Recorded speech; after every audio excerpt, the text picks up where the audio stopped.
Welcome back to another episode of 100 Horror Films You've Got to Check Out. This week, we're going over one that I'd never seen before, and much to my surprise, when I started watching it, I didn't understand the language. Let me tell you a little bit more about the 1964 Italian film, Blood and Black Lace. Starring Eva Bartok as Contessa Cristina Como.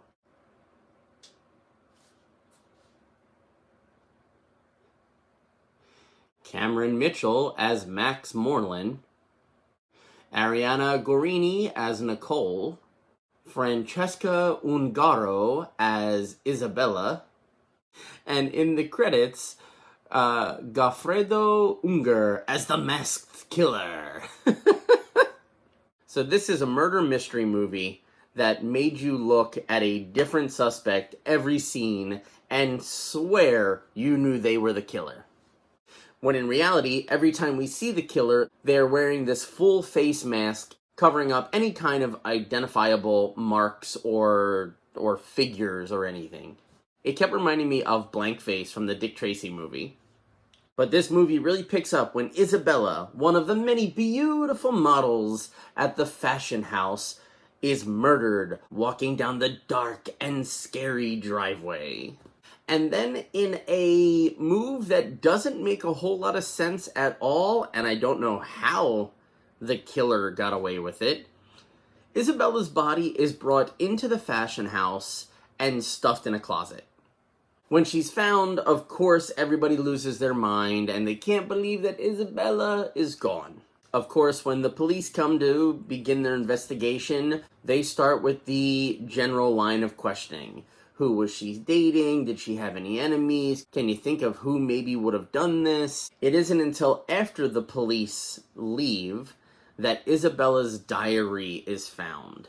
One of the models named Nicole, who is Scallo's current lover, if I said that right, and I probably didn't, promises to bring the diary to the police, knowing full well that she is not going to do that, because inside the diary there is blackmail information about Scallo. Before Nicole gets a chance to bring it to Scallo to rip out the pages or just get rid of the diary in general, it is stolen by Peggy, who there is also dirt on inside of this diary.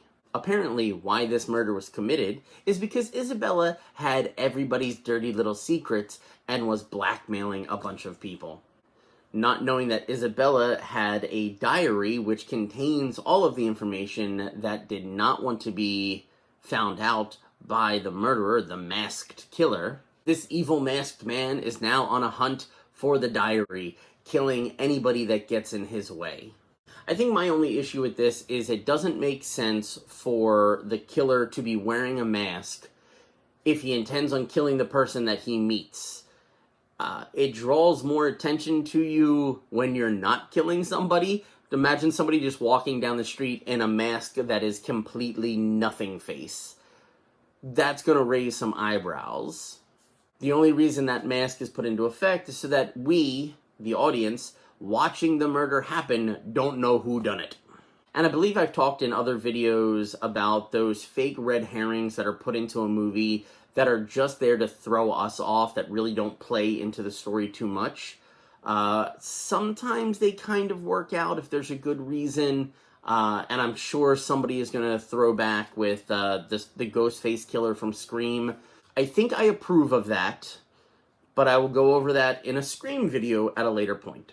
But if you're looking for a good everybody gets killed kind of movie, this might definitely be up your alley. The movie is 100% justified in having the word blood in the title, although I do wish maybe there was a little bit more Black Lace. Maybe there's a sequel coming out, or an American version that overly sexualizes everything. With all that being said, let's get to the scratching of Blood and Black Lace. So here is the scratching off of Blood and Black Lace. I kind of hope it's the masked killer behind this. Oh, there we go.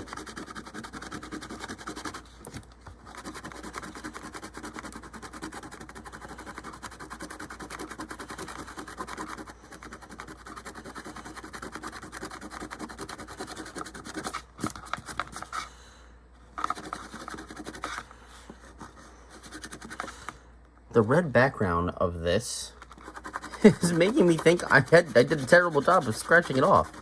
I'm very upset by that. But there it is. So that was the scratching off of Blood and Black Lace.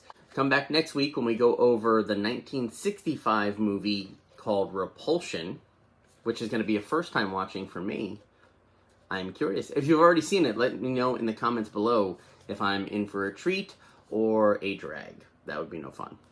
Thank you guys very much for taking time out of your day to watch this little recap review of Blood and Black Lace. Very big thank you to my Patreon subscribers whose names are going to be popping up at the end of this video. You guys are super awesome.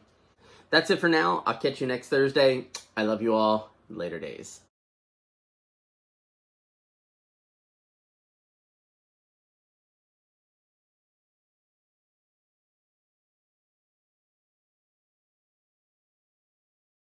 But if you're looking for a good, everybody gets killed